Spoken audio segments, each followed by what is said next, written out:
Every angler has a favorite time to chase fish with a fly.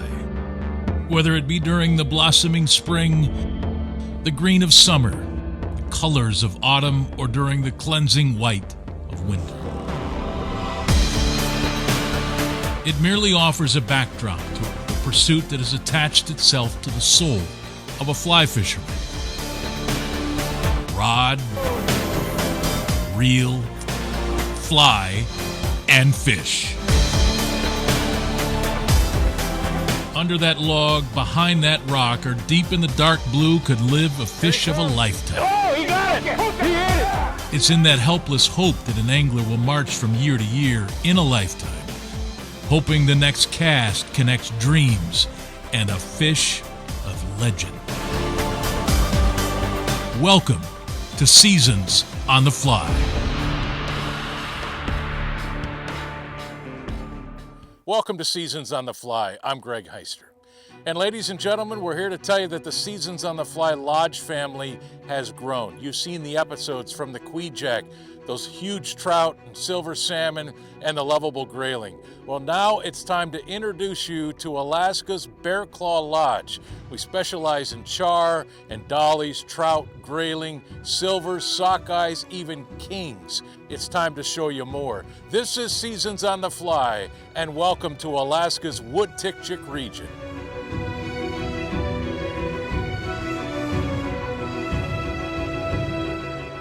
Intact, an ecosystem that bursts with life. It's mid-June and the downhill side of winter, and a feeding frenzy for both birds and fish. I bet there's a couple char hanging out in here. Still got snow all over the mountains, and every year you get the big smolt migration, and you get all the millions and probably billions of smolt that are migrating their way down the lake systems. Our river's the last stop before they get to our lake, and there's so many ambush points for char, and there's just when the water's high, they only got so many places they're going to hold. And the Agulawak River, a thoroughfare for migrating salmon smolt, a buffet for the Arctic char and the Arctic tern. This river, one of the final points of entry to the Wood-Tikchik State Park, the largest such park in the United States, covering some 1.6 million acres. It's a lake system that is connected by short but fertile rivers, and a convergence of wilderness and life experience for those who travel here. I think black and white's it. I think so. I think you found the bug. Hit that like a train though. Well, that was freaking wicked. The spot just seemed to be a little hot spot. We have birds and char was stacked up there, and it's amazing how many smolt get eaten out of there by all the birds and the fish, but somehow it just doesn't even really make a dent in it. But it was a lot of fun. We got to swing some streamers and pull out some really good char early season, and it seems that the char fishing has only just gotten better this year.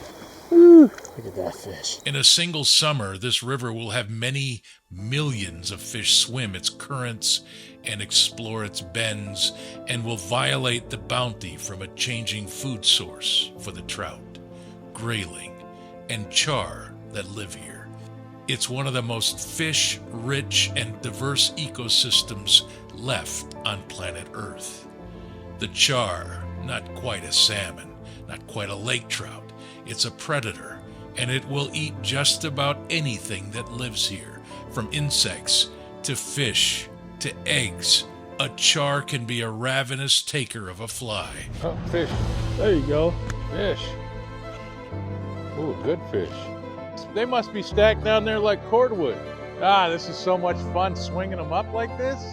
And they can grow to be better than 30 inches here. Man, what an absolutely cool fish this is, and what a great fish they are on a fly rod. And they're migratory, and this is an incredible lake system, and these fish move from lake to lake through rivers. They follow their food source, much like the wolf or the moose, the char, the dolly varden, the grayling, part of these great landscapes in this part of Alaska. When Seasons on the Fly continues, the salmon arrive by the millions, the best dry fly fishing in Alaska, and the bears of Bristol Bay.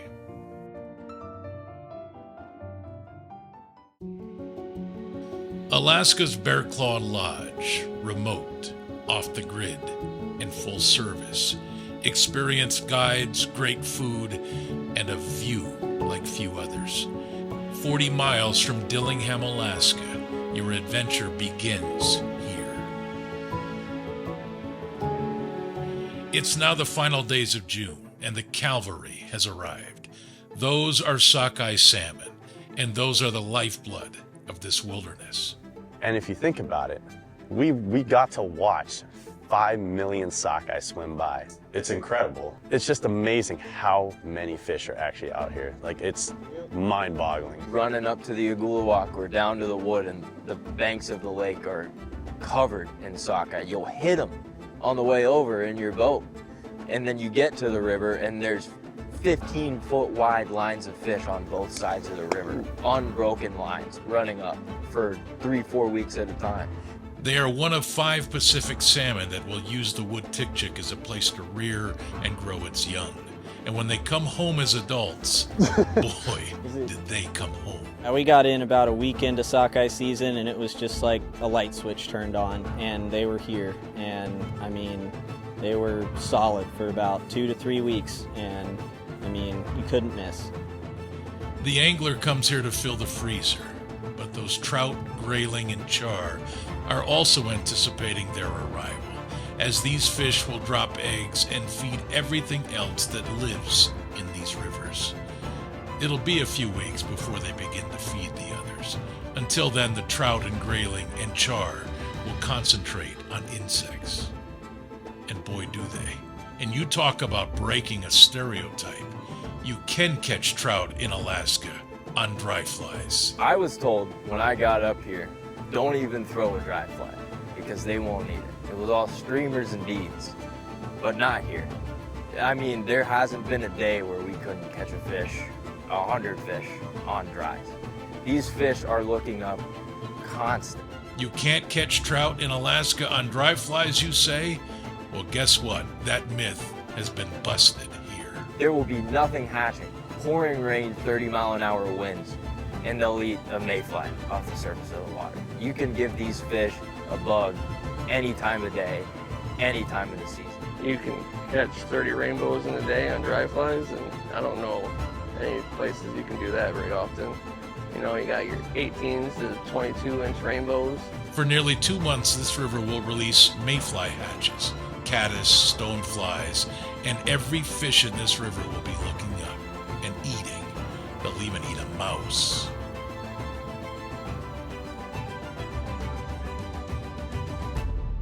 Get any prettier than that.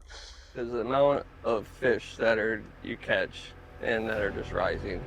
You know, they're just amazed by it. To go one float and catch, 10 to 15 fish is pretty amazing. From grayling to rainbows. I don't know how many other places in Alaska that you can come up and regularly throw dry flies and get rainbow as well. It's almost like a surprise. It's like you have a shot at either getting a grayling or a rainbow throwing dries up here in this beautiful country. There's a lot of caddis hatches on this river, and then we also get blue wings, and we also get some like green drakes. There's a fish. Yeah, it's a good one too. I think that makes it incredibly unique. I've been around the state of Alaska for, longer than I like to admit on camera. There aren't places like this to go and fish dry flies. There just aren't. There it is. This is no fluke. There is nothing else like it in the state of Alaska.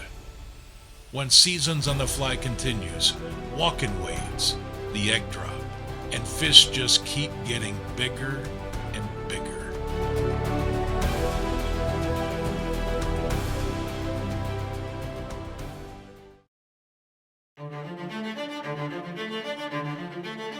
These lakes are a filter for hundreds and hundreds of streams and tributaries. They empty running downhill to the ocean.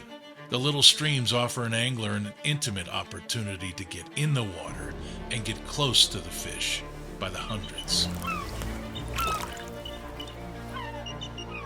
Yeah, you can kind of get a little bit of everything here. I mean, you can hike up a little creek like the one we're standing in right now. You can hike up, larger creeks. You can go on longer hikes down creeks. You can fish the main river. You can fish dries. You can fish beads later in the year, nymphs early in the year. Yeah. Beautiful silver. You can swing streamers all year. There's a lot of opportunity, and it's just an amazing fishery. It's an amazing place. When you come to Alaska's Bearclaw Lodge, the goal is variety, an experience like few can offer, and more fish than your dreams could ever reach. Wildlife is abundant here. The sockeyes, once silver and chrome, have now donned their spawning colors, and once camouflaged, they now trumpet their presence with blaze red and indicate that food will soon be served. I've had, 70 to 80-year-old people do these hikes. It's more about the experience as well. That's probably the coolest thing about it. You hike into the creek, or you just hike up the creek and you sight fish for rainbows, char, dollies, You'll see them behind spawning salmon, and people love it. If it's a different way of fishing, and people just love the sightseeing aspect of it.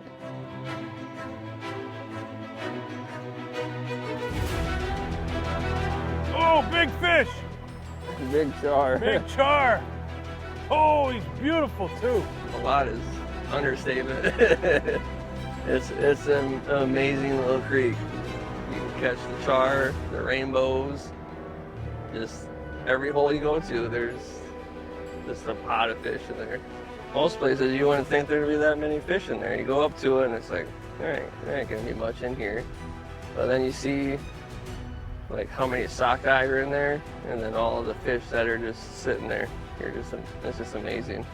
It's crazy. It's crazy to me, because I don't see nothing like that back home. Oh boy, good fish. I like to get in there with the fish. I like to spend time at a spot. I like to be able to approach it the way I want to approach it, and I like to be able to work a hole or a section of water the way I want to be able to do it.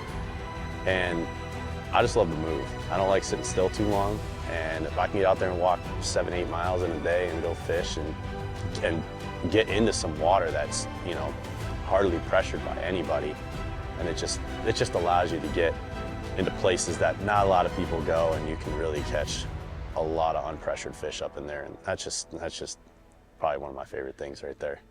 You can get just about anybody up there if they really want to do it. So it's the creek hikes, some of them are longer than others, but there's a creek hike out here for everyone, and I feel like everybody out here can at least get that true Alaskan experience and like dip into something that to me is like true Alaska.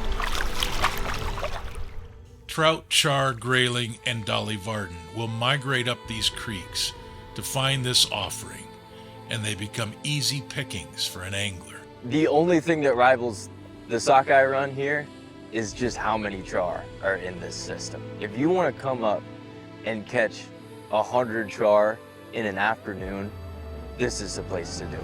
And you're not catching little char.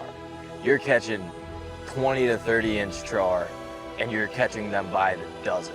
You catch one and 100 are circling around him, trying to eat him, trying to get the fly out of his mouth. They'll completely blacken up the creeks. And as the season goes on, you catch them, and it's a completely different fish. You're catching bright, silvery, salmon-looking char at the beginning of the season, versus now, in August, we're catching char that look like a 30-inch brook trout. It's a special, special fishery. All colored up with his fall colors. So they have like the pink dots on them, and they get super bright, and they get this like a reddish yellow bottom, and it kind of reminds me of kind of like a brook trout a little bit. Those colors, there's no other fish that I've seen that gets that cool in fresh water. Like, that's a beautiful fish. We'll wrap up another show from Alaska and Alaska's Bearclaw Lodge when we come back. The wood tick-chick is abundant with life. Brown bears roam free here. Eagles soar, and fish still swim in abundance. All 5 species of Pacific salmon return home to these waters. The trout, char, grayling are here in quantities that are unimaginable. Getting to hike in over the tundra and seeing the different changes in the greenery and the soil types, and finally stumbling along the creek that you're going to fish and finding new fish from when you were there just a day ago. It is truly wild. There's very few footprints. Most of them are ours that we left there the week before. Alaska is just one of those places, like, if you're a diehard trout guy, you gotta end up here eventually. So, and it's amazing how fast things can change. Like, one thing can be hot for 2-3 days, and then it's gone, and then it transitions into the next best thing. Yeah. It never gets old. You could stare off in the same place and find something new every day, you know?